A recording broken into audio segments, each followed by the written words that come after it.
मोठा नेता आपल्या पक्षात येतोय आणि आपण ज्याला उमेदवारी देतोय तो माझ्यासारखा कार्यकर्ता उमेदवारी दिली काय नाही दिली काय तो आपल्यासोबत राहणार हे माहीत असताना सुद्धा राजकीय नफा नुकसान न बघता माझ्याला उमेदवारी दिली. आमच्या पार्टी कधी 2 खासदार असताना नाही घाबरली कशा म्हणजे कोणाला.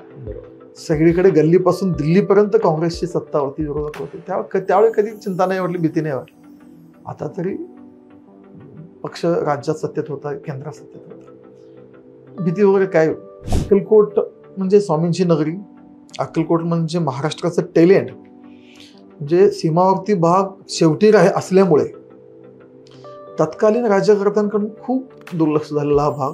सत्तेत आल्यावर मला कायम ह्या गोष्टीची खंत होती की बाबा अक्कलकोट सारखं ठिकाण जे तीर्थक्षेत्र आहे, स्वामींची भूमी आहे आणि मूलभूत सुविधेसाठी लोकांना संघर्ष करावा लागतो. हे राजकारण चुकीच्या लोकांच्या हातात ठेवू नका, राजकारण चांगल्या लोकांच्या हातात राहायला पाहिजे आणि त्यासाठी युवकांनी राजकारणात येणं गरजेचं आहे.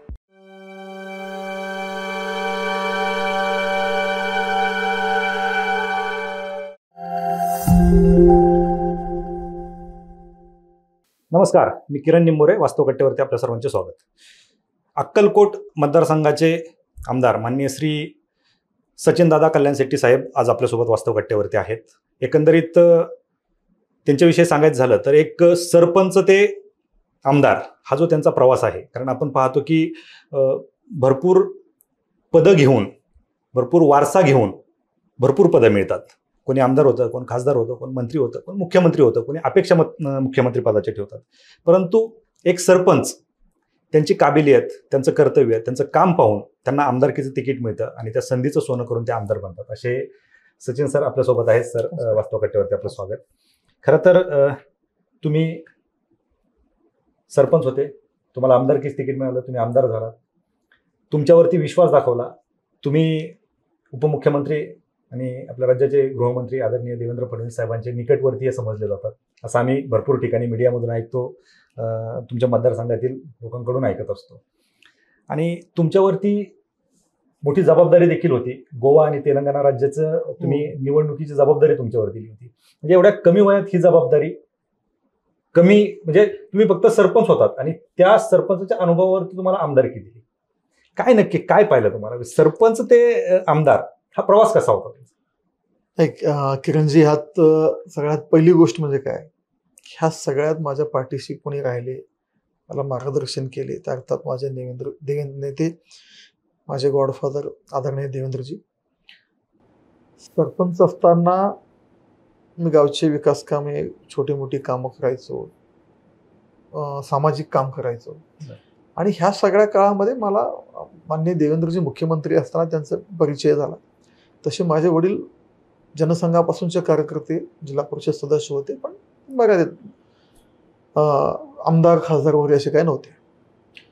आणि माझ्या वडिलांनी राजकारण बऱ्यापैकी सोडूनही दिलं होतं, त्यात तब्येत ही खराब होती त्यांची आणि मी सरपंच झालो. आणि सामाजिक कामाने, वेगवेगळ्या कामाने असंच देवेंद्रजींची भेट झाली आणि कळत न कळत मुख्यमंत्री असताना सुद्धा एका सरपंचाचा म्हणजे माझ्यासारख्या कार्यकर्ताच मी सरपंच असताना फोन घ्यायचे, भेटले की बोलायचे, कामं मार्गी लावून द्यायचे आणि हळूहळू मग मला संपर्क वाढत गेला आणि मला त्यांनी एक दिवशी सांगितलं की तुला पुढची विधानसभा लढवायची. त्याच्या अगोदर मला तालुकाध्यक्ष पण केलं, अक्कलकोट भाजपचं तालुकाध्यक्ष. आणि त्याच्यानंतरही काय झालं, सुरुवातीला देवेंद्रजी म्हणले की तुला तालुकाध्यक्ष व्हायचंय, त्याच्यानंतर म्हणले तुला विधानसभा लढवायची. पण जसे जसे निवडणुका जवळ येत गेली, निवडणुका जवळ आल्यावर माझे जे विरोधक होते, म्हणजे राजकीय विरोधक, ते माझे मंत्री होते, आमदार होते आणि तेच भाजपमध्ये यायला इच्छुक झाले. आणि त्याच्यामुळे मला असं वाटलं की एवढा मोठा नेता आता भाजपमध्ये यायला लागलाय. बरोबर. मी फक्त एका गावचा सरपंच, त्यावेळी माझे सरपंच होतो आणि मला राजकीय म्हणजे पॉलिटिकल क्वालिफिकेशन जे होतं त्याच्यामध्ये फक्त माझे सरपंच, त्याच्या पलीकडे काही नव्हतं. आणि 2015 पर्यंत मी सरपंच होतो आणि 19ला उमेदवारी मागत होतो 4 वर्षांनी. आणि एवढा मोठा नेता येतात म्हणलं मला वाटत होतं की सहजिकच छोटे राजकारणात बघा व्यावहारिकता जास्त बघितलं जातं आणि प्रत्येकाला आपले सीट, नंबर ऑफ सीट्स वाढवायचे आहेत, आपलं सत्ता आणायचे, मुख्यमंत्री आपलं बसवायचंय. त्याच्यामुळं इलेक्टिव्ह मेरिट जेव्हा लावतो, इलेक्टिव्ह मेरिटमध्ये मोठा नेता येतो त्याच्या बाजूने निर्णय दिला जातो, तो इमोशनल राहत नाही त्या विषयात.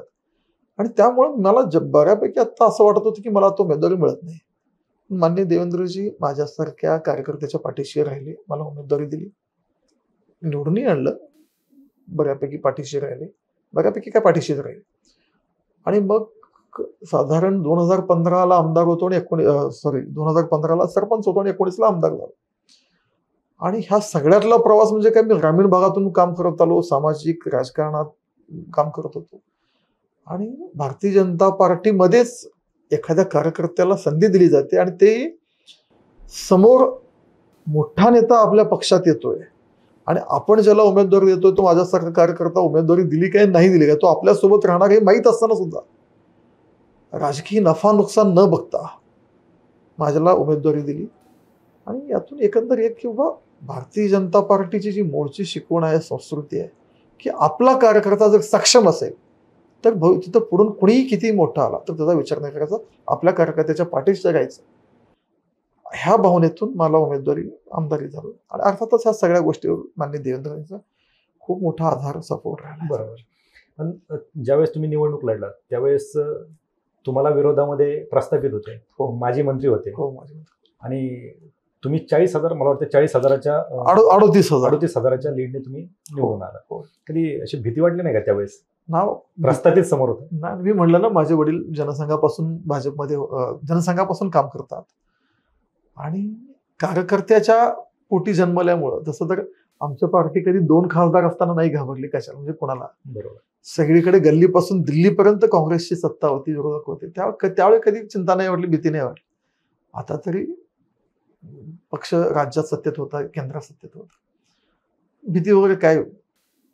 एक आहे की काम करत असताना आपला कॉन्फिडन्स, आपलं काम आणि पुढं कोण आहे ह्याचा न विचार करता आपण आपले अजेंडा, आपल्या कुठल्या गोष्टीवर पुढं जायचंय एवढं माझ्या, म्हणजे कॉन्फ्लिक्ट आपल्या डोक्यात, म्हणजे कॉन्फ्लिक्ट ऑफ माइंड जर असेल तर ते गडबड होते. पण आपल्या विचारात स्पष्टता आहे, आम्ही आमचं काम, आपला अजेंडा डोक्यात क्लिअर आहे आणि ते ध्येय धोरण घेऊन पुढे निघालो. पुढं कोणीही काय विचार केला नाही आणि पक्षही अशा वेळी पुढचा कितीही मोठा असेल तरी आपल्या पाठीशी उभा राहतो. आत्मविश्वास आपल्यात राहतो की पार्टी, मुख्यमंत्री आपल्या पाठीशी, त्याच्यामुळे त्याची चिंता कधीच नाही वाटली. बरोबर. ज्यावेळेस तुम्ही आमदार झाल्याच्या नंतर आम्ही बऱ्याच वेळा आमदार झाल्याच्या नंतर मला वाटतं तुम्ही सत्तेमध्ये 2.5 वर्ष कमी काळ आहे.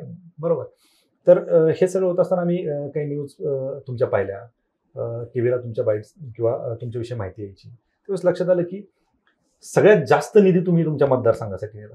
कारण आजपर्यंत 4-5 टर्म असणारे कोणी मंत्री असतील किंवा इतर प्रस्थापित नेते असतील, यांना देखील निधी नेता नाही आला, तुम्ही एवढा मोठा निधी नेला.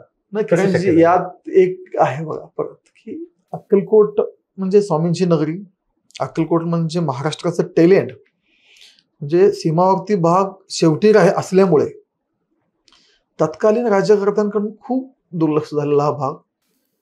मूलभूत सुविधा असतील, विकासाच्या खूप साऱ्या गोष्टी असतील, त्यात स्वामी समर्थांचं तीर्थक्षेत्र, विकासापासून वंचित, मोठा बॅकलॉग शिल्लक असलेला हा तालुका. आणि निवडून आल्यावर दुर्दैवाने पहिले म्हणजे राज्यातील जनतेने जनाधार आम्हाला दिला, पण पॉलिटिकल केमिस्ट्री सगळी अशी घडून गेली की बाबा आम्ही निवडून येऊन देवेंद्रजींच्या नेतृत्वाखाली या राज्यातील जनतेने महायुतीला जनाधार आशीर्वाद दिला होता.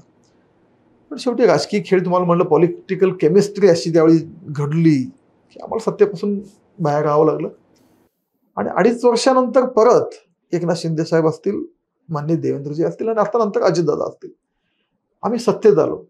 आणि सत्तेत आल्यावर मला कायम ह्या गोष्टीची खंत होती की बाबा अक्कलकोट सारखं ठिकाण जे तीर्थक्षेत्र आहे, स्वामींची भूमी आहे, आणि मूलभूत सुविधेसाठी लोकांना संघर्ष करावा लागतो.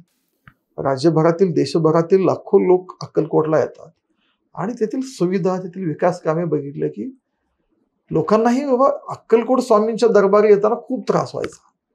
आणि माननीय देवेंद्रजींच्या वेळी वारंवार ह्या गोष्टी मी निदर्शनास आणून देतो. सत्तेत आमदार तर खूप असतात, खूप सारे सत्ताधारी आमदार होऊन गेले, मंत्री होऊन गेले, पण मतदारसंघाच्या विकास कामासाठी सातत्याने पाठपुरावा करणे आणि आपल्या नेत्याला हे सारखं निदर्शनास आणून देणे की बाबा या गोष्टीत एक कमतरता आहे, या गोष्टीची आवश्यकता आहे. म्हणजे नॉट ओनली फॉर अक्कलकोट, जे बाहेरून पिलग्रिम्स भाविक येतात, म्हणजे 2 गोष्टी आहेत. की आता जो एक्झिस्टिंग इन्फ्रास्ट्रक्चर आहे तो अक्कलकोटच्या लोकांसाठीच त्याची म्हणजे पूर्तता होत नव्हती, म्हणजे भागत नव्हतं. बरोबर. आणि त्यात ॲडिशनल लोड तो बाहेरचा. भाविकांचा. आणि ह्या सगळ्या गर्दी, सगळा येणारा लोंढा असेल, ह्या सगळ्यांना सस्टेन होणारं इन्फ्रास्ट्रक्चर तिथं नव्हतं. आणि त्यासाठी मी वारंवार देवेंजींना ह्या गोष्टी निदर्शनास आणून दिल्या आणि त्यांनी दरवेळा पॉझिटिव्हली मदत करून दिलं. आणि त्यांना हेही लक्षात येत होतं की हा सीमावर्ती तालुका आहे, दुर्लक्षित तालुका आहे, आणि माझा वारंवार पाठपुरावा त्यांनी मिळणारा प्रतिसाद ह्याच्यातून मी खूप साऱ्या गोष्टी मांडत गेलो. त्याला यश येत गेलं. या 2.5 वर्षात मला वाटत नाही की मागच्या 25-30 वर्षामध्ये मिळून जेवढा निधी आला नाही त्या 2.5 वर्षात अक्कलकोटला आला. सगळ्या क्षेत्रात आलं. म्हणजे कृषी आला, ग्रामीण आपला ग्रामविकास असेल, PWD असेल, वन खाते असेल, आरोग्य खाते असेल, तीर्थक्षेत्र असेल, पर्यटन असेल, सगळ्या विभागातून मोठ्या प्रमाणात अक्कलकोटला आज निधी मिळालेली आहे. निश्चितच या 2-2.5 वर्षात चांगला प्रतिसाद या महायुतीच्या शासनाकडून एकनाथ शिंदे साहेब, देवेंजी असतील आणि आता अजितदादा, तिघांकडून खूप चांगला प्रतिसाद आम्हाला मिळालेला आहे. आणि खऱ्या अर्थाने येणाऱ्या 3-4 वर्षात आपल्याला बदललेलं अक्कलकोट दिसेल, एक वेगळं अक्कलकोट आपल्याला दिसेल. आणि जेव्हा आपण पुढच्या वेळी अक्कलकोटला येईल पुढच्या 2-3 वर्षात, की खूप मोठे बदल अक्कलकोटमध्ये झाले दिसतील. नक्कीच. कारण तुम्ही तुमची काम करण्याची जी पद्धत आहे याच्यावरून ज्यावेळेस लोकांशी आम्ही बोलत असतो तुमच्या मतदारसंघातल्या, त्यावेळेस या गोष्टी जाणवत असतात. आणि याच्यातून आणखी एक गोष्ट जाणवते की रस्त्यासाठी निधी आणायचा तर रस्ता तयार कुठे करायचा हा देखील प्रश्न पडतो लोकांना. कारण तुम्ही सगळे रस्ते बनवलेत, त्याच्यामुळेच कदाचित तुम्हाला अक्कलकोटमधील लोक अक्कलकोटचे नितीन गडकरी म्हणतात. गडकरी साहेब आमचे आदर्श आहेत, आमचे नेते आहेत. देशभरात त्यांच्या एवढे रस्ते कोणी नाही केले. म्हणजे या देशाचा जो रोड इन्फ्रास्ट्रक्चर सिनॅरिओ होता तो फार एक पाश्चिमात्य जे युरोपियन कंट्रीच्या दर्जेचे रस्ते, त्या आज बघितलात तर तुम्ही कित्येक वेळा आज विमानातून किंवा चॉपरमधून कधी फिरताना किंवा लक्षात येतं किंवा ड्रोन शूटिंगने कधी बघितलात, खाली बघितलं की असं नाही वाटत की हे रस्ते आपले आहेत. किंवा समृद्धी हायवे सारखा हायवे आज आपण नागपूरला विमानात जातो ना, खाली डोकावून बघितलं तर खाली बघितलं की आश्चर्य वाटतं की या क्वालिटीचे, या मोठ्या प्रमाणात असे रस्ते या राज्यात, देशात दोन्ही ठिकाणी माननीय गडकरी साहेबांनी उभं केलं. अक्कलकोटला रस्त्याची दुर्दशा खूप होती, खूप मोठ्या प्रमाणात रस्ते खराब झाले होते. आणि विरोधकही म्हणायचे की सुरुवातीला नुसते मंजूर होतात पण रस्ते दिसत नाहीत. त्याला कारणही असं होतं, पहिले 2.5 वर्ष सत्ताच नव्हती आणि नंतरच्या काळात जे मंजूर झाले रस्ते आज 2.5 वर्षातून पूर्ण झाले तर 2-2.25 वर्ष झाली. बऱ्यापैकी 75% रस्ते आज आपल्याला कव्हर झालेले दिसतील. तसा वेळ कमी मिळाला पण स्ट्राईक रेट जर बघितला माझा, स्ट्राईक रेट हा मागच्या कम्पेअर टू लास्ट 25-30 इयर्सचा आपण जर इतिहास बघितला तर स्ट्राईक रेट कितीतरी पटीने माझ्या शासनाचा, नेत्याचा किंवा माझा कार्यकाळात असेल तर खूप चांगला आहे. रस्त्याच्यासाठी म्हणजे कित्येक तडोळ भागात तर अशी परिस्थिती होती, तडोळ म्हणून माझा एक मतदारसंघात एक गट आहे, एवढे रस्ते बिकट होते की एखादी मुलगी, एखादी सून डिलिव्हरीला आली की डिलिव्हरीच्या दिवस कसे जवळ येतील तसे त्या मुलीला शहरात नेऊन किंवा शेजारच्या गावात किंवा पाहुण्या-रावळ्यांच्या घरी नेऊन ठेवायचे. कारण अचानक पाऊस पडला, काही झालं केलं तर हिला डिलिव्हरीला नेता नाही येणार रस्त्यांमुळं. लहान मुलांना शाळेला जायचं म्हणजे मोठ्या कॉलेजच्या मुलांना शाळेला जायच्या अडचणी होत होती. मग शेतातलं पीक म्हणजे ऊस कारखान्याला न्यायचं असेल किंवा शेतातलं पीक आडतीला न्यायचं असेल तर ट्रान्सपोर्टेशन लॉसेस जास्त व्हायचे. म्हणजे शेतकरी किती जरी कष्टाने पीक उभं केला तर तो कारखान्याला जाईपर्यंत किंवा APMCला जाईपर्यंत त्या पिकाची किंवा त्या जो उत्पादित माल असेल त्याची अवस्था खूप वाईट व्हायची. पण ह्या रस्त्यामुळे आता शिक्षण, आरोग्य, शेतकरी ह्या सगळ्यांमध्ये खूप मोठा बदल आता अक्कलकोट विधानसभेत आपल्याला दिसेल. अगदी बरोबर. मला एक सांगा साहेब, तुम्ही निधी भरपूर आणला, रस्ते तुम्ही भरपूर केले, परंतु पीक विम्याचा जो काही प्रश्न आहे अजूनही तुमच्या मतदारसंघामधील भरपूर लोकांना पीक विमा मिळालेला नाही. याच्यासाठी तुम्ही काय प्रयत्न करताय का? बघा, राजकारणात एक आता इकोसिस्टीम तयार होऊन बसली आणि ते इकोसिस्टीम एकच काम करते की फक्त नेगेटिव्ह पसरायचं. आणि दुर्दैवाने त्या इकोसिस्टमला लोकसभेत यश मिळालं. पीक विमा मिळालं नाही. वास्तवात कोणी डोकावून बघत नाही. हे बघा, तुम्ही माननीय देवेंद्रजी मुख्यमंत्री होण्याच्या अगोदर म्हणजे 2014च्या अगोदरचा काळ बघा. किती लोक पीक म्हणजे स्टॅटिस्टिकली आपण जर बघितलं की 2014च्या अगोदर किती शेतकरी पीक विमा भरायचे, त्यातल्या किती जणांना मिळायचा. आमच्या मोदी साहेबांचा मागचा 10 वर्ष, देवेंद्रजींचे 5 वर्ष आणि आत्ताचे 2.5 वर्ष जर बघितलं, सगळ्यात जास्त MSP ची खरेदी ह्या 10 वर्षात महाराष्ट्रात आणि देशात झालेली. सगळ्यात जास्त MSP जो म्हणजे हमी भाव मिळाला, म्हणजे 10 वर्षाच्या पूर्वीचा आणि आत्ताचा जर हमी भाव बघितला तर खूप मोठे बदल आहेत. आणि 10 वर्षाच्या नुसता हमी भाव दिलेला नाही, एकूण खरेदी केलेले मालाची क्वांटिटी म्हणजे त्याचं किती मेट्रिक टन खरेदी केलं गेलं, ह्याची जर आकडेवारी बघितली आपण, ते काय आपण म्हणजे पणन विभागात शासकीय आकडेवारी आपल्याला मिळून जाईल. तर मागच्या 10 वर्षाच्या कितीतरी पटीनं अधिक खरेदी आम्ही केली, त्याच्यापेक्षा कितीतरी अधिक पटीच्या दरानं आम्ही खरेदी केली. मागच्या 10 वर्षामध्ये पीक विमा मिळण्याचा लाभ घेणारा शेतकरी म्हणजे नंबर ऑफ फार्मर्स आणि म्हणजे बेनिफिशरीजची संख्या पण बघा आणि अमाऊंट पण बघा, ह्या दोन्ही आकडेवारीमध्ये मोठा फरक आपल्याला जाणवेल. विशेषतः आत्ता मान्य देवेंद्रजी अर्थमंत्री असताना बजेटमध्ये घोषणा केली की 1 रुपयात पीक विमा. आता माझ्याकडे एक शेतकरी आहे, तो 1 रुपया पीक विमा भरला आणि त्याला 1.5 लाख रुपये नुकतंच त्याला पैसे मिळाले तुमच्या मतदारसंघात. माझ्या मतदारसंघात. म्हणजे पूर्वी कित्येक वेळी शेतकरी पीक विमा का भरायचे नव्हते, की आपण प्रीमियम भरायचं आणि ते मिळतच नव्हतं. पण आज 1 रुपये नाममात्र दराने भरतोय आणि त्याला 1 रुपये भरायलाही काय वाटत नाही, एक रजिस्ट्रेशनची फॉर्मॅलिटी म्हणून. आणि शेतकऱ्याला 1 रुपये भरायचे रजिस्ट्रेशन होत असेल तर तो लगेच डोळे मिटून करतो. आणि त्याचा फायदा असा झाला, 1 रुपये भरून जर 1.5 लाख रुपये पीक विमा मिळत असेल, ह्याची बातमी होत नाही. नेरेटिव्ह जास्त चांगली गोष्ट पसरायला वेळ लागते, पण नेरेटिव्ह खूप लवकर पसरते. त्यामुळे ह्या सगळे हे इकोसिस्टमचं काम आहे. माझ्या मतदारसंघात असेल, राज्यात असेल, सर्वाधिक पीक विमा मिळाले. आता माझ्या मतदारसंघात अतिवृष्टीचे पैसे वेगळे मिळाले, कांदा अनुदान वेगळा मिळाला, पीक विमा मिळाला. आत्ता रिसेंट पण सुद्धा पीक विमाची अग्रिम रक्कम शेतकऱ्यांच्या खात्यावर जमा झाली. त्यामुळं हे जे आपण आत्ता म्हणलात की तशी परिस्थिती नाही आहे. शेतकऱ्यांच्या बाबतीत सजग असलेलं हे शासन आमचं सरकार आहे. शेतकऱ्यांना बळीराजाला समर्पित आमचं शासन आहे. म्हणून अशी कुठलीही गोष्ट दुर्लक्ष करणाऱ्या शेतकऱ्यांच्या बाबतीत आमच्या शासनाकडून, आमच्या नेत्यांकडून होत. म्हणजे तुम्ही जो शब्द वापरला नरेटिव्ह, फेक नरेटिव्ह, म्हणजे फडणवीस साहेब देखील फेक नरेटिव्ह हा शब्द बऱ्याच वेळा वापरतायत. ह्या फेक नरेटिव्हमुळे तुम्ही म्हणताय की लोकसभेला फटका बसला. तसा जर फेक नरेटिव्हचा फटका विधानसभेला बसू शकतो का? नाही, काय झालं, आम्हाला लोकसभेत बऱ्यापैकी लक्षात आलं की आम्ही हे फेक नेरेटिव्ह तोडण्यात कुठे कमी पडलो. आम्हाला वाटलं, म्हणजे आम्हाला असं वाटत होतं की आपण एवढं चांगलं काम केलं, हे जनतेपर्यंत पोहोचलेलं आहे, त्यामुळे असे नेरेटिव्ह चालणार नाहीत. पण शेवटी राजकारणात काय बघा, कधी कधी आपल्याला वाटणं आणि फोन ह्यात फरक आहे. आम्हाला वाटलं की बाबा हे नेरेटिव्ह चालणार नाहीत, पण आमच्या लक्षात आलं की हे मुद्दे आपण खोडून काढायला पाहिजे होतं. आम्ही विकासाच्या मुद्द्यावर बोलत गेलो, पण विरोधकांनी विकासाचा मुद्दाच घेतला नाही. ते वेगवेगळ्या अजेंडावर काम केलं.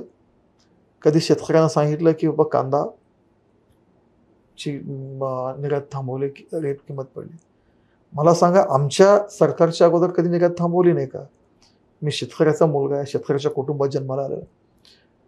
मनमोहन सिंगच्या काळामध्ये कांदा कापून बांधावर फेकून यायचे, अशी खूप वेळ परिस्थिती झाली. पण दुर्दैवानं आमचं मार्केटिंग ह्या बाबतीत जास्त झालं. मागच्या वर्षी जर बघितलं आपण तर 15,000, 14,000, 18,000 पर्यंत हायस्ट कांद्याचा रेट होता. पण हे सगळ्या बाजू मांडण्यात किंवा त्यांचं नेगेटिव्ह तोडण्यात आम्ही कमी पडलो. पण आता आमच्या लक्षात आलं की बाई कुठल्या नेगेटिव्ह हे चाललं, त्याला तोडण्यासाठी काय काय आम्हाला करावं लागलं. आणि आमचे कार्यकर्ते, आमची टीम, आमचे सोशल मीडिया आता त्याच्यावर काम करतं. आणि बघा, कधीही नेगेटिव्ह, कुठलीही नेगेटिव्ह ही त्याचा लाईफ स्पॅन कमी असतो. कुठलीही नेगेटिव्ह लोकांच्याही लक्षात येतं की बाबा हा नेगेटिव्ह होता, ही वास्तव बाजू नव्हती. वास्तव लोकांच्याही लक्षात यायला लागलं की बाबा माननीय देवेंद्रजी असतील किंवा महायुतीचं शासन असेल, हे शेतकऱ्यांना समर्पित आहे. आणि प्रत्येक शेतकऱ्याला आज जर तुम्ही बघितलं तर PM किसान असेल, आमचा राज्याच्या वतीने पण 6,000 असतील, 1 रुपयात पीक विमा असतील, ऊसाचं जो MSP आहे तो पहिल्यांदा मोदीजीने 2100 वरून 2829 पर्यंत आणून दिला होता. सगळ्या परिस्थितीमध्ये शेतकऱ्यांच्या पाठीशी राहणारं सरकार आहे. आम्ही लोकांना आता हे पटवूनही देतो, जो नरेटिव्ह चालला तो लोकांच्याही लक्षात आला की आता हे नाही. आणि मला निश्चित खात्री आहे, लोकसभेच्या निवडणुकीत सुद्धा आपण बघा, आमच्यात आणि महाविकास आघाडीमध्ये फक्त 2 लाखाचं अंतर. बरं. हा म्हणजे साधारण 2 लाख म्हणजे एका मतदारसंघात 4-4 लाख मतदान आहे. त्यामुळे हा 2 लाखाचा गॅप आजही आम्ही 127 विधानसभेवर लीड आहोत. हे सगळे नेगेटिव्ह चालू. आपण स्टॅटिस्टिकली आता जर बघताना फिगर्समध्ये गेलात तर तुम्ही त्यांची संख्या आमची संख्या, पण 127 विधानसभेमध्ये आज पण आमची आघाडी आहे. लागणारा माल 144 आहे. आणि हा नेगेटिव्ह कसा तोडायचा किंवा हा नेगेटिव्ह लोकांच्या लक्षात आला आणि आम्ही त्याच्यावर काम करतो. निश्चितपणे येणाऱ्या काळात परत जनता आमच्या पाठीशी राहील. हा नेगेटिव्ह आता नाही टिकणार त्यांचा. बरोबर. तर हे होत असताना आपण पाहतो की यूथ नाराज आहे आणि विशेष करून ज्यावेळेस आम्ही हे पाहतोय, लक्षात येतं की मुख्यमंत्री एकनाथजी शिंदे साहेब आहेत, उपमुख्यमंत्री फडणवीस साहेब आहेत, अजितदादा आहेत, परंतु यूथ आणि शेतकरी फडणवीस साहेबांना टार्गेट करताना दिसतं. असं हे बघा, ज्याच्यावर अपेक्षा आहेत त्याच्याकडून मागणी जास्त असते. 2.5 वर्ष उद्धवजी मुख्यमंत्री होते. 2.5 वर्षात एकदा किंवा 2दा मंत्रालयात येऊन गेले. आम्ही आमदार लोक जायचो, कधी भेटत नव्हते. मला त्यांच्याकडं पेन पण म्हणजे आम्ही कित्येक वेळा घेऊन जायचो, पत्र निवेदन. मला आठवत नाही 2.5 वर्षाच्या काळामध्ये ते एकतर भेटत नव्हते. भेटलं तरी कधीही एन्डोर्समेंट एका कागदावर कुठला रिमार्क मारला असं नाही. एकही काम म्हणजे आमचं नाही, त्यांच्या सत्ताधारीवरील लोक सुद्धा शेवटी ह्या सगळ्या कारणासाठीच वैतागून एकनाथ शिंदे साहेब आणि त्यांचा गट बाहेर पडला. ज्या मुख्यमंत्रीला काय म्हणजे समज म्हणू नये मी आता, पण त्यांना कामच करायचं नव्हतं. या राज्याच्या जनतेशी काही देणं घेणं नव्हतं. स्वतःचीच पाठ स्वतः थोपटून घ्यायची, स्वतःच कौतुक काही काम न करता करून घ्यायचे. लोकांना माहित आहे आपल्याला कोणी देऊ शकतो तर देवेंद्र फडणवीस देऊ शकतो, आपल्याला कोणी देऊ शकतो तर एकनाथ शिंदे साहेब हे महायुतीचं शासन देऊ शकतो. आणि विशेषतः सर्वात मोठा ऑब्व्हियसली आमचा पक्ष मोठा आहे, राज्यात केंद्रात सत्तेत आहे. आणि देवेंद्रजींसारखा धडपडणार किंवा तळागाळातील जनतेसाठी काम करणारा नेता, त्यांना माहित आहे की आपण आवाज दिला तर तो आवाज त्यांच्यापर्यंत पोहोचतो. आणि मागणी अशा माणसाकडेच असती, ओरड अशा माणसाबद्दलच असते की जो देऊ शकतो. जो काही देऊ शकत नव्हतो 2.5 वर्ष असेच गेले ना, काही मागणी नव्हती, काही अपेक्षा, लोकांना लक्षात आलं व ह्यांच्या काही देऊ शकत नाही, हे दानतच नाही त्यांच्याकडे. बरोबर. त्यामुळं देवेंद्रजींसारख्या नेत्यावर अपेक्षा आहेत. आणि जिथं अपेक्षा आली की थोडासा भावना कधी कधी होत असतो, पण जीवही केला ना महाराष्ट्राने त्यांच्यावर. देवेंद्रजींच्या नेतृत्वाखाली महायुतीला दुसऱ्यांदा सत्तेवर जनतेने दिलं होतं. दुर्दैवानं उद्धवजी सोडून गेला, हा भाग वेगळा, पण देवेंद्रजींच्या नेतृत्वाला, त्यांच्या कामाला या राज्यातील जनता त्यांच्या पाठीशी राहील. बरोबर. त्यामुळं निश्चित खात्री आहे की देवेंद्रजींना काही गोष्टीमध्ये टार्गेट केलं जातं, पण तो पॉलिटिकल ज्या माणसाचा त्रास आहे, जो माणूस कर्तृत्वाने मोठा आहे, मग अशा माणसाला खिंडीत पकडण्याचं काम विरोधक करत असतात. ते त्यांचं काम आहे. देवेंद्रजी खूप सक्षम नेता आहे, खूप अभ्यासू नेता आहे आणि तळागाळातील सर्वसामान्य जनतेला महाराष्ट्राच्या विकासासाठी वाहून घेतलेलं नेता आहे. त्यामुळे निश्चितच या सगळ्यांवर मात करून देवेंद्रजींचं नेतृत्व अजून चांगल्या रीतीने पुढे येईल. नक्की. देवेंद्र साहेब तुमचे खूप निकटवर्ती आहेत, तुमचे संबंध चांगले आहेत, तुम्ही त्यांच्या निकटवर्ती आहेत. निकटवर्ती म्हणण्यापेक्षा त्यांचा कार्यकर्ता आहे, त्यांचा आहे. आणि तुमचे संबंध आम्हाला माहिती आहे, आम्ही पाहतो कारण तुमची काम करण्याची पद्धत आणि तुमची जी कामं होतात त्याच्यावरून तुमचे संबंध कसे आहेत ते लक्षात येतात. थोडासा आमचाही स्वार्थ तिथं जागा होतो की आमचे जे स्पर्धा परीक्षेची तयारी करणारे विद्यार्थी आहेत यांचे पण कंबाईनची परीक्षा म्हणजे संयुक्त पूर्व परीक्षा गट ब आणि गट क ची परीक्षा पेंडिंग आहे. ते अपेक्षित अजून आलेली नाही. विद्यार्थी एजबार होत आहेत, काही रिझल्ट पेंडिंग आहेत. तुमच्या सरकारने एक मोठा निर्णय घेतला, मी निश्चित आभार मानेल सरकारचं, की सर्व परीक्षा एमपीएससीकडे द्या. एमपीएससीकडून घ्या. आतापर्यंत आम्ही जे म्हणत होतो पेपर फुटले, भ्रष्टाचार होतोय, तो आता कुठेतरी थांबेल. त्यासाठी खरं तर तुमच्या सर्वांचे आभार. पण तुमच्याकडून अपेक्षा ही आहे की तुम्ही फडणवीस साहेबांकडून माहिती घेऊन त्यांच्याकडून तुम्ही जशी तुमच्या मतदारसंघाचे काम केले तसे युवकांचं तुम्ही काम करणार का? ही परीक्षा येण्यासाठी जे अजून मागणीपत्र आलेली नाहीत, वेगवेगळ्या डिपार्टमेंटकडून अजून ते पदांचा कुठलाच सारांश आलेला नाही. बघा, आजपर्यंतची सगळ्यात मोठी नोकर भरती कोणी सुरू केली तर आम्ही सुरू केली. 75,000चा आकडा, म्हणजे 75,000 अमृत महोत्सव वर्षी आम्ही करू असं सांगितलंय. त्याच्यापेक्षा कितीतरी पटीने जास्त भरती आम्ही आता करतोय. मागच्या कुठल्याही गव्हर्नमेंटमध्ये एवढी भरती झाली नसेल तेवढी भरती आमच्या सरकारमध्ये होत आहे. त्यामुळे युवकांना जे वय डिबार होत आहे, आमचं वय संपत आहे अशी भीती वाटत होती. अशी खूप सारी लोक या 2.5 वर्षाच्या भरतीमध्ये शासकीय सेवेत समाविष्ट झाले होत आहे. आणि येणाऱ्या काळात सुद्धा एक आमदार म्हणून, लोकप्रतिनिधी म्हणून, सरकारचा एक भाग म्हणून निश्चितच ह्या आपल्याही मागणीचं मी माननीय मुख्यमंत्री, उपमुख्यमंत्री साहेबांच्या समोर मांडून त्याचा पाठपुरावा करून अजून काही विद्यार्थ्यांचे प्रश्न प्रलंबित असतील आता जे तुम्ही म्हणलेत तर त्याचा आपण नक्की निर्णय करू असं मी आज आपल्या स्टुडिओ शब्द देतो. नक्कीच. थँक्यू साहेब. पुन्हा एकदा आपण तुमच्या मतदारसंघाकडे जाऊयात की महाराष्ट्रामध्ये लाखो विद्यार्थी स्पर्धा परीक्षेची तयारी करतात. विशेषतः तुमच्या सोलापूरचे विद्यार्थी देखील भरपूर असतात, परंतु कुठेतरी अक्कलकोटचा टक्का कमी आहे अशी माहिती ज्यावेळेस आम्ही विद्यार्थ्यांसोबत बोलत होतो त्यावेळेस आमच्या लक्षात आली. त्यांच्यासाठी तुम्ही काय करणार? अक्कलकोटच्या बाबतीत जर म्हणायचं ठरलं, मी म्हणलं मगाशी तुम्हाला, महाराष्ट्राचा टेल एंड आहे. अक्कलकोट संपलं की कर्नाटक सुरू होतं आणि सदैव दुर्लक्षित राहिलेला हा आमचा तालुका आणि मुळातच मूलभूत सुविधेपासूनच वंचित राहिलेला हा आमचा तालुका विधानसभा. मी आत्ता मला टाइम पण कमी मिळाला, 2-2.25 वर्ष सत्तेची मिळाली आणि मी ह्या 2-2.25 वर्षामध्ये मूलभूत सुविधेवर लक्ष केंद्रित जास्त केलं. कारण मूळ बेसिक नीड्स जे आहेत, वीज, पाणी, रस्ते, आरोग्य, अशा गोष्टीची कुठलीही व्यवस्थित सोय मतदारसंघात नव्हती. ह्या 2-2.25 वर्षात बऱ्यापैकी ह्या सगळ्या गोष्टी भरून काढायचा प्रयत्न केला आणि आपण म्हणल्यासारखं तर थोडा बहुत या स्पर्धा परीक्षेत अक्कलकोटचा सहभाग कमी असेल म्हणजे आहे. येणाऱ्या काळामध्ये आता मूलभूत सोयीसुविधांचा बऱ्यापैकी मी गोष्टींचा निपटारा करत आलेला आहे. त्यामुळे येणाऱ्या काळात की हा एक विषय आपला फोकस निश्चित करून की चांगले विद्यार्थी कसे घडता येतील, शासकीय सेवेत चांगले विद्यार्थी कसे जाता येतील ह्यासाठी प्रयत्न करू. त्यासाठी काय काय सुविधा देता येईल विद्यार्थ्यांसाठी त्याच्यावर लक्ष केंद्रित करून ते निर्णय येणाऱ्या काळात करू. नक्की साहेब. तुम्ही आज राजकारणामध्ये आहे, सक्रिय काम करताय तुम्ही आणि तुमच्या कामाने निश्चितच देवेंद्र साहेब खुश असतील. परंतु ज्यावेळेस आपण युवकांना म्हणतो राजकारणात या, आज आमचे मित्र आणि तुमच्या पक्षाचे अमोलदादा हिप्परगे ज्यांनी ज्यावेळेस ते स्वाभिमानीमध्ये होते त्यावेळेस त्यांनी पूर्ण महाराष्ट्र राज्याची विद्यार्थ्यांची धुरा सांभाळली आणि आमच्या चळवळीमध्ये ते एक आमचे खंदे साथीदार सहकारी होते.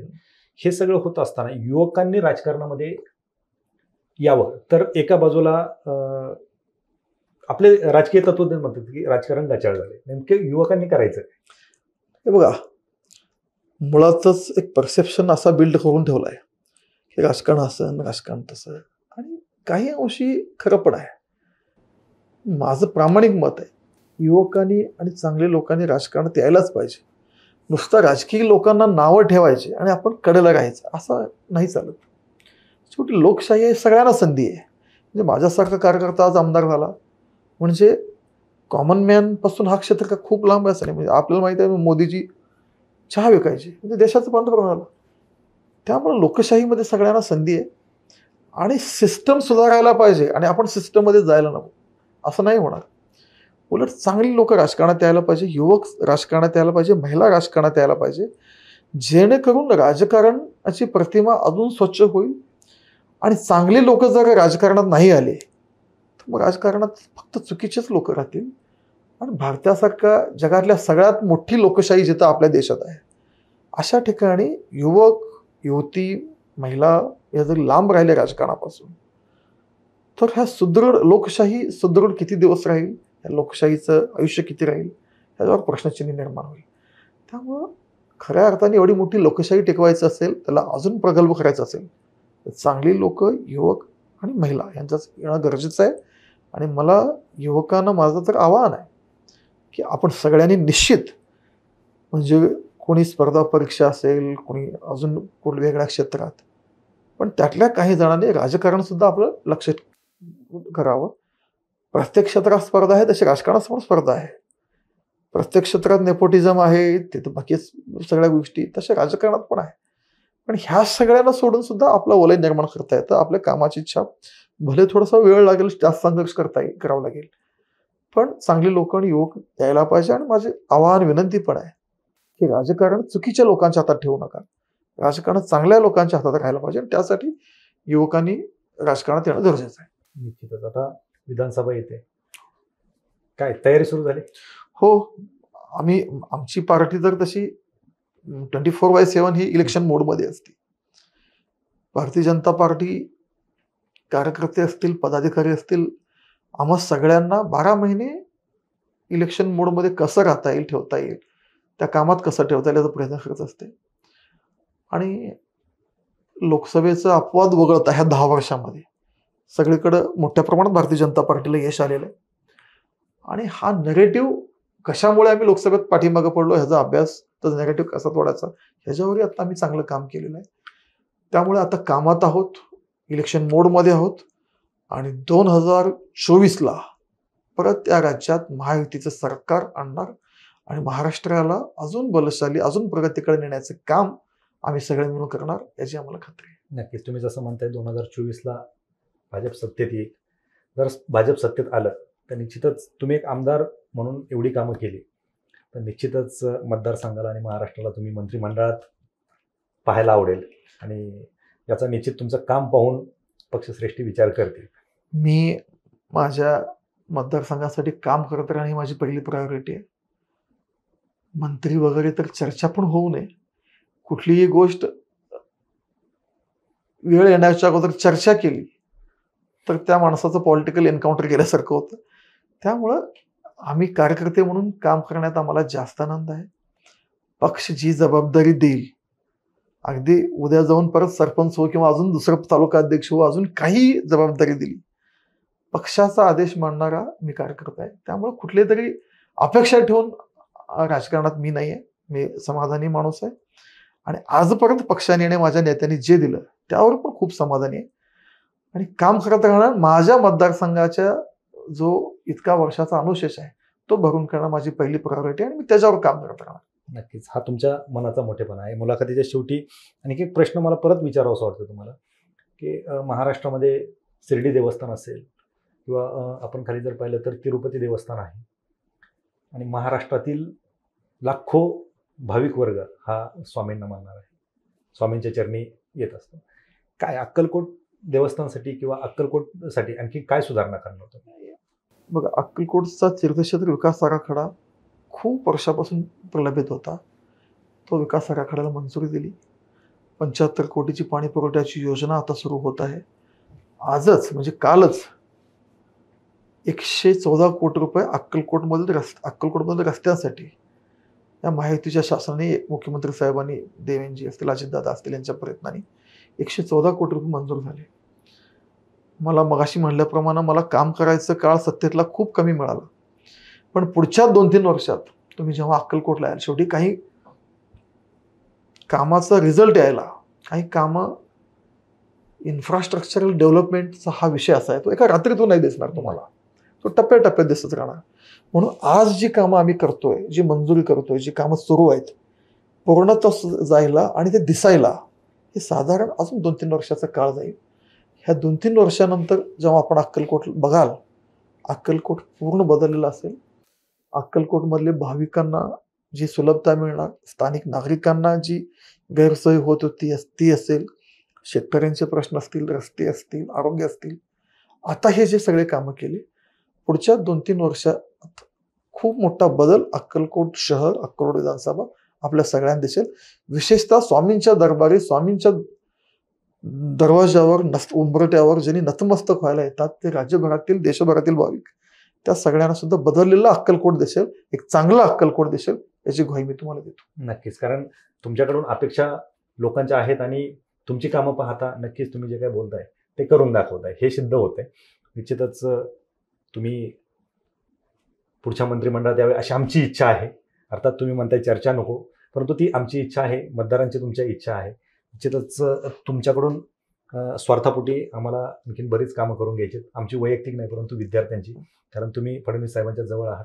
आम्ही विद्यार्थ्यांचे प्रश्न तुमच्याकडे घेऊन येऊत आणि निश्चित आम्हाला विश्वास आहे की तुम्ही ते प्रश्न निश्चित आपण ज्या ज्या चर्चा झाल्या विशेषतः विद्यार्थ्यांच्या विषयावर त्याच्यावर सुद्धा आपण चांगलं काम करू आणि येणाऱ्या काळात ह्या सगळ्या प्रश्नाचं चांगलं निरसन किंवा चांगलं एक उत्तर प्रशासन शासन म्हणून आपल्या निदर्शनास येईल, लक्षात येईल, याची ग्वाही मी आज इथे देतो. नक्कीच साहेब, तुम्ही वास्तव कट्ट्यावरती आलात आणि आमच्या या युथ वर्गाला मार्गदर्शन केलं, तुमचा प्रवास मांडला आणि एक भक्कम आश्वासन दिलं.